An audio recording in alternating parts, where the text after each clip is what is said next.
Welcome to 1+1. I'm Pat Turner and welcome to my country. This is the place of my birth, Alice Springs, in Mparntwe Country, the country of the Arrernte people.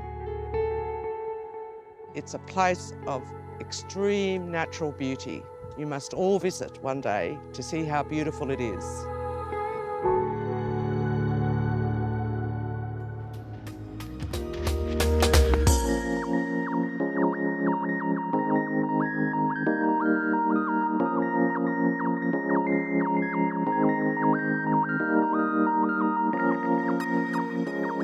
Pat Turner, welcome. Thanks for joining me on 1+1.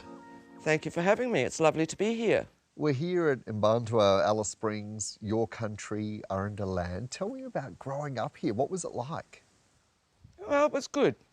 You know, we were surrounded by lots of Aboriginal families. We had lots of friends. Everyone looked after everyone. We were all poor as church mice. So, you know, we just helped each other and got along.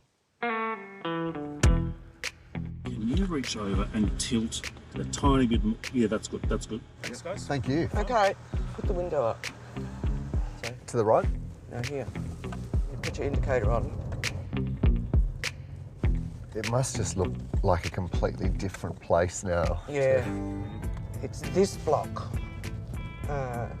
was the area that I grew up. So if we just turn to the left slip in lane, this yeah. first street, Yep. all the Aboriginal families lived here Yeah. in this area. There was a real sense of community, wasn't there? There was, yeah.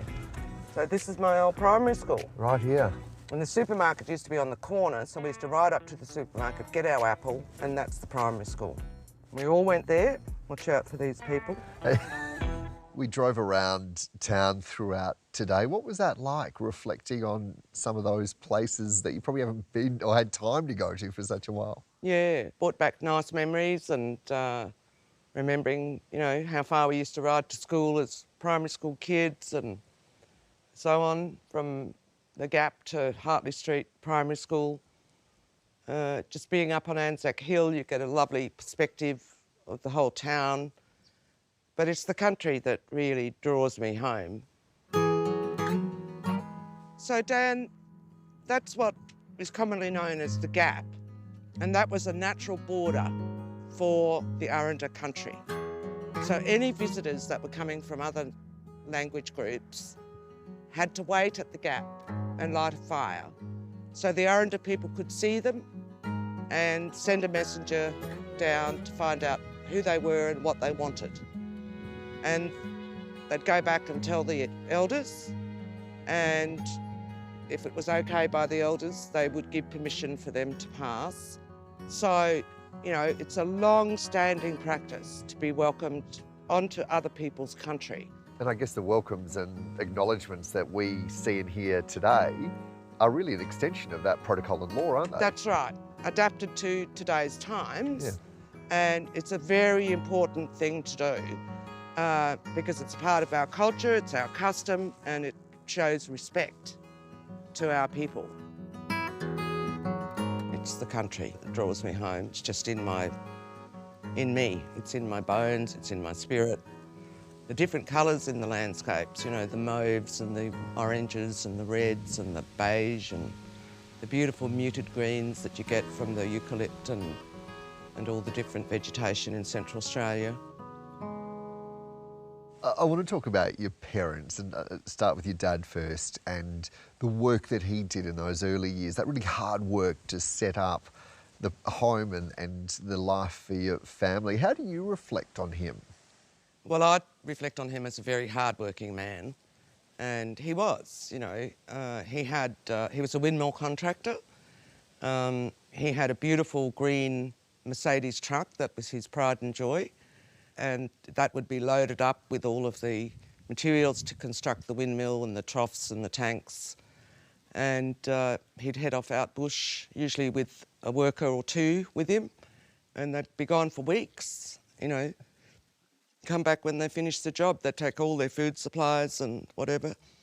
My dad was a well-organised man, had a well-organised camp and, you know, and a good man. So that's how I remember him. And because we saw him so infrequently, it was always great when he came home. You were 10 years old when he passed. What did that mean for you, and what did it mean for your mum? Well, it was devastating, absolutely devastating for the whole family. I mean, my mum hadn't worked. She was at home looking after us kids. We were all little, you know, so we had no breadwinner. Thank God he had built the house.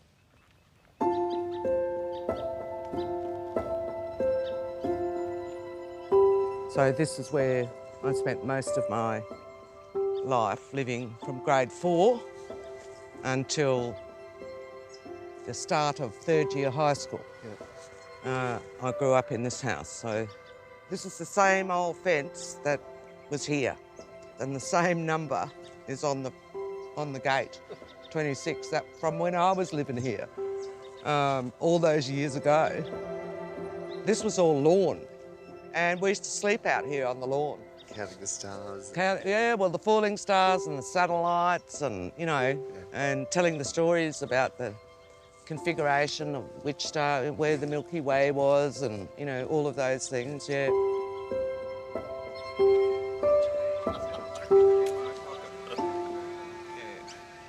But my mum had to eventually go out and get work to support us, and she did. You know, and it was hard manual labour, you know.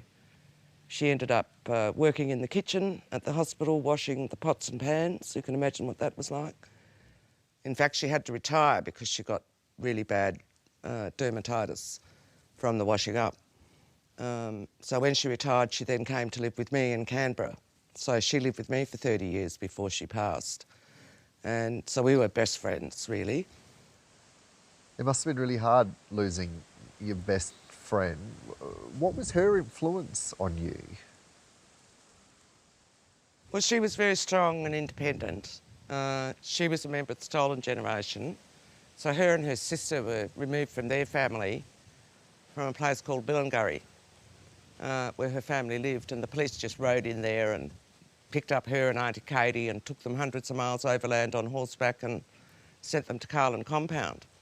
So my mother grew to be a very resilient woman, and she knew that I wanted to have a good education. I grew up in a time of great change in Australia with the women's movement. The civil rights movement was happening in the United States. We were all following that. We had the Vietnam moratoriums, you know, all of that protest era was happening. And I was fortunate enough to grow up in those times, very impressionable young teenager. You grew up listening to your uncle, well-known civil rights activist and advocate Charlie Perkins. What was it about his stories and his experiences that really stuck with you? His commitment to make sure the right thing was done in recognising the rights of Aboriginal people. And, you know, his absolute determination and dedication to that was just, you know, and he used to always talk about having the fire in the belly and the backbone to stand up, and I embraced that to the full. My nana lived straight here. Yeah, right. She was in one of the cottages right here, so that was great, you know, and of course family would come to visit Nana and we'd see them all. So you'd always be able to stay connected. And every Christmas, Uncle Charlie would come home and we'd sit around outside in the shade, having endless cups of tea, they were, and talking about all the civil rights stuff that he was doing, and that's where I really, you know, I was only a kid, 10, 11, you know. That's when I started to click about the treatment of Aboriginal people in Australia from a very young age. Charlie became the first Aboriginal man to graduate from an Australian university in 1966. You were there. That's really kicked off that love and passion of education and achieving, didn't it? Well, I was always interested in education. I was a very good student right from the start. I mean, I insisted on going to kindergarten before I was old enough, and I went. What happened there? Oh, well, my brother used to go the little bus used to come around every morning from the Anglican kindergarten, pick him up, and I thought, how come I can't go? So I figured out if I got dressed and jumped in the bus, I could go. So they let me go. And I went to kindergarten, probably a couple of years before I started primary school. Loved school, absolutely loved it. And I was inspired to get a good education because I'd gone with Nana Hetty to Sydney for Uncle Charlie's graduation from university. And I was sitting there in the Great Hall at Sydney University when he received his degree. And I said to myself, well, he can do it, I can too. And I was only about 11, 12 years old. You know, it was just a role model. And, you know, and it just gives you that determination to make your family proud.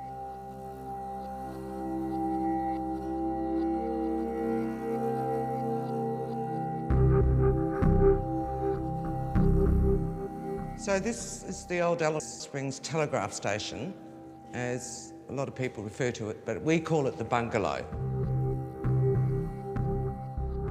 And my nana worked here, so that's my grandmother there, Nana Hetty Perkins, and she was the cook.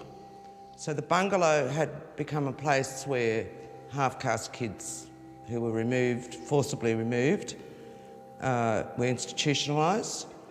And my Uncle Charlie was born here on the kitchen table, just next door. All the Aboriginal families have connections with this place in Alice Springs, and it's a very important place to us. But not only is it important in terms of the stolen generations, it's a very sacred place, the waterhole at the bungalow, and then over the hill is Walachatara, which is a very sacred women's site. You mentioned that your mum was a member of the Stolen Generations. How did that impact you? Well, she was in the top end, of course, so she was taken to Carlin Compound with her sister, Katie. I never got to meet Auntie Katie. She died before I met her. After the police had removed Mum and Auntie Katie from Nana Harriet and Grandpa, they went back and took the boys, and they put the boys over at Garden Point. And then the youngest boy, Uncle Tim, he was sent to St Francis in Adelaide. Mum wouldn't talk about it. But, you know, as a teenager, I would pump for questions all the time.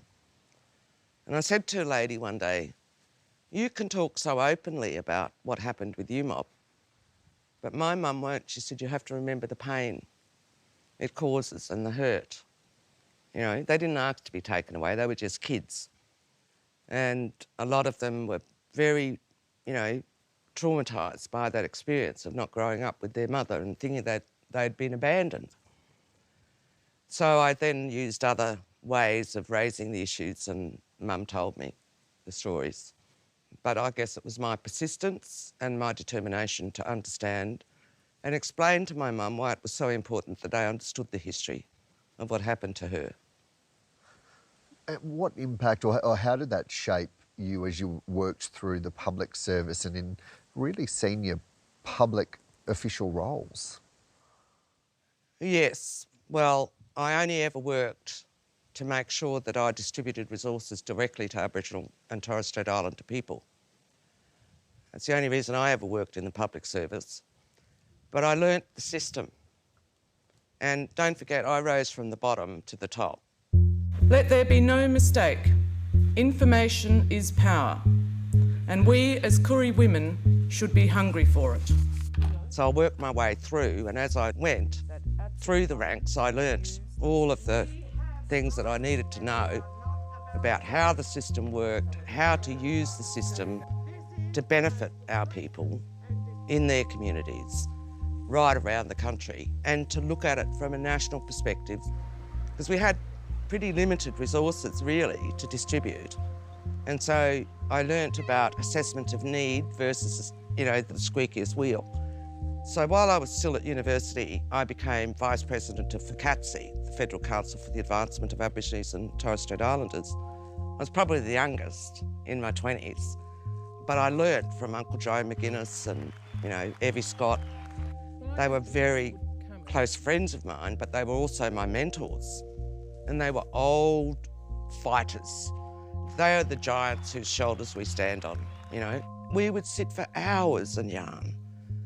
But it was so invaluable to me because it shaped my whole determination and my commitment to ensure that we get equality and that our rights are fully recognised in this country. And that's a lifetime commitment, and I haven't tripped up on it yet.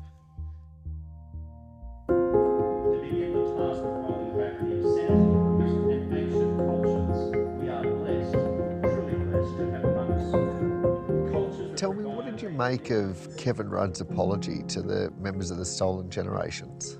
Well, look, it was very timely and thing, but I have said it was a cut-price apology.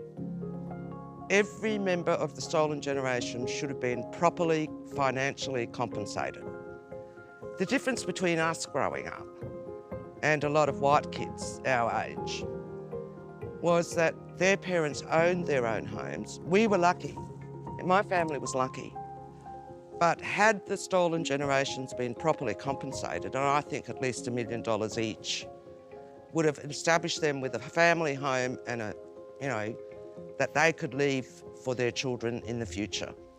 And that would have contributed to, dealing with the pain and the trauma and assisting them knowing that they could leave their kids in a better state than what they had inherited, you know? So I felt that the apology was timely and it was very nice the way it was delivered. It was the start of the Closing the Gap, which I'm still working on today. In that sense, it was good, but we're taking a very different approach to it now than was taken in 2008.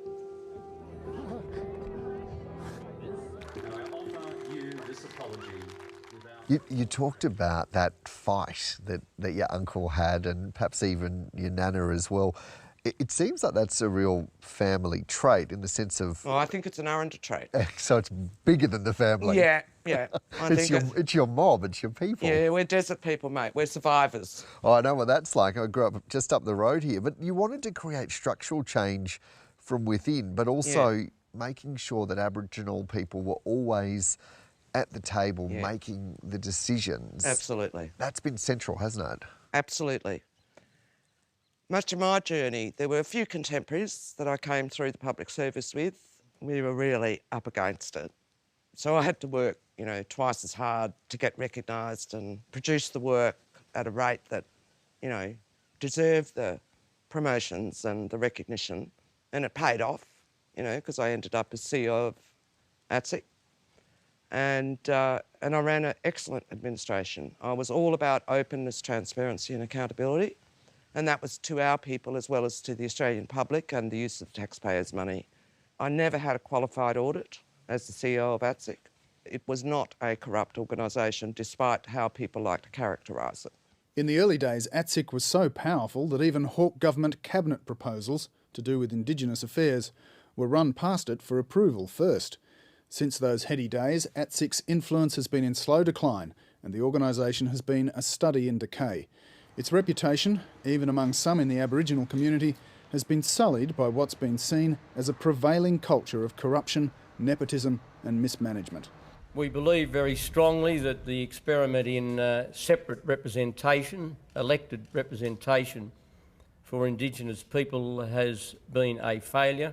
We can't help who's elected in any democratic process. We've got a few nutcases in parliaments around Australia, and of course we had a few elected in the elected arm of ATSIC, and that happens in a democratic process.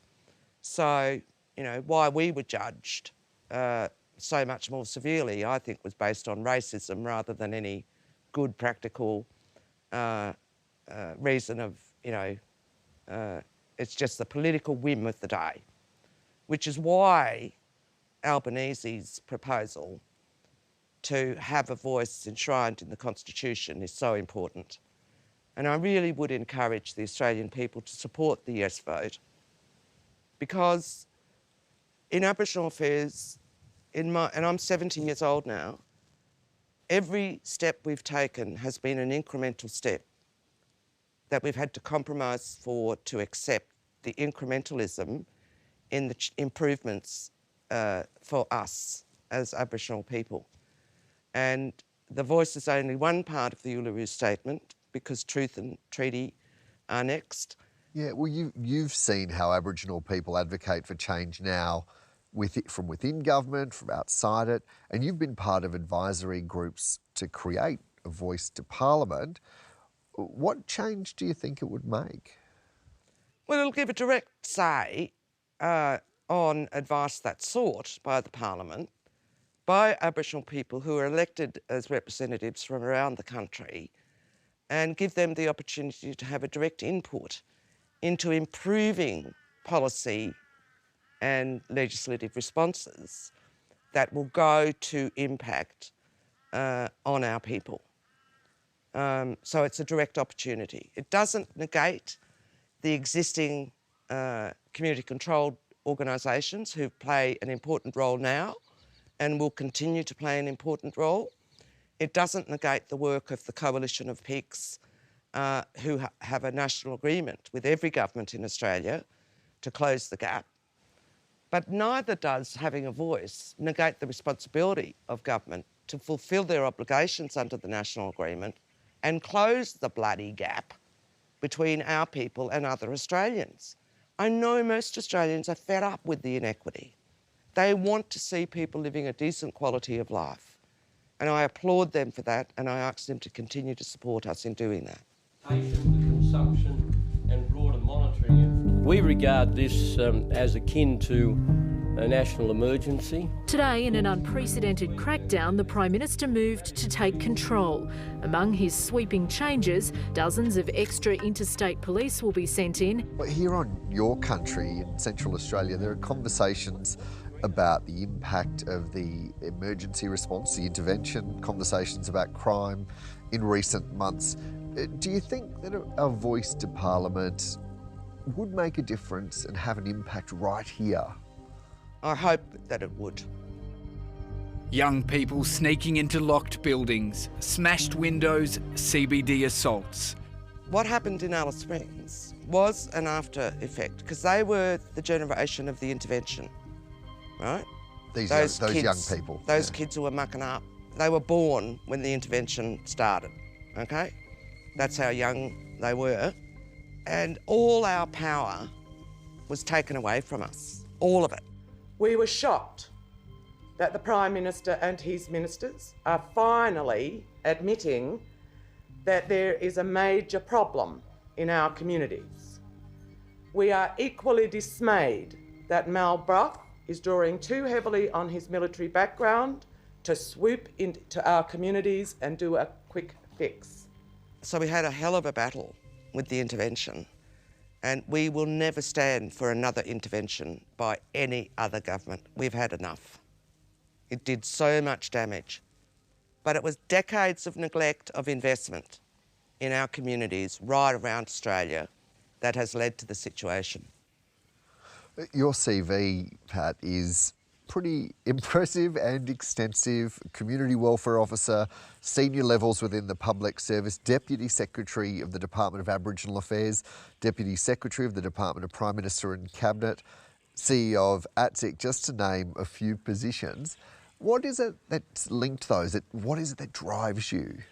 The determination to achieve justice for my people. That's what drives me. But I had some other good stints too. I was Professor of Australian Studies at Georgetown University for 18 months at Washington, DC.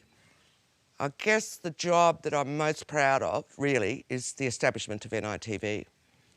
And I did that after I left the public service altogether. So 2007, I was appointed as CEO of NITV. NITV is the home of Indigenous storytelling. And I understand you started with just a laptop and a phone. Actually, that's where I first met you. I was a very young journo, yes, and cut my teeth in political reporting and TV reporting there.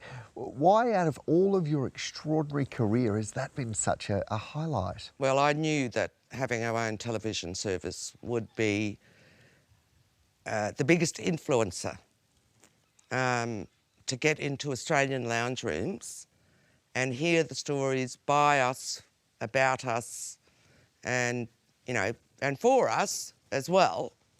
But I knew it would be a great educator. We want a unique service. We don't want to be the same as everybody else. I wanted to have Aboriginal filmmakers, Torres Strait Island filmmakers, creating their own content, coming up with their ideas, growing that pool of talent and expertise. It's a dream come true. Lately, you've been well known around the country for your advocacy around the health of Aboriginal and Torres Strait Islander Australians, speaking out during COVID-19 to protect mob as the head of the National Aboriginal Community Controlled Health Organisation, we know as NACCHO. And you've had a big hand in the new framework of really driving that around closing the gap, and that refresh is, I think, the term that you coined there. How do you feel the pace is going, and what are the major hurdles? It's too patchy and it's too slow. And it goes right back to after the 67 referendum, when the Commonwealth assumed responsibility in terms of legislating, having the power to legislate for Aboriginal people. They are not engaging face-to-face across the table with Aboriginal leaders who know what is needed in their communities. And they are not taking the programs out of government and giving them to us to run as fast as they should be. So if they did that, we would get much better results, and we've demonstrated that. NACCHO led on COVID. We saved thousands of lives, whereas the Navajo and many other First Nations people internationally were devastated by COVID. We were not to the same extent. We're very saddened by the lives that we did lose, and if we could have prevented that, we would have. But the measures that we did take certainly saved the lives of thousands of our people. From your early years of activism, leading change within the public service, creating a media organisation, now working in health advocacy, what role do you feel you have now as an elder, and what does eldership mean to you? Well, I don't really take much notice of that, because in my eyes, an elder is a law person, where I come from.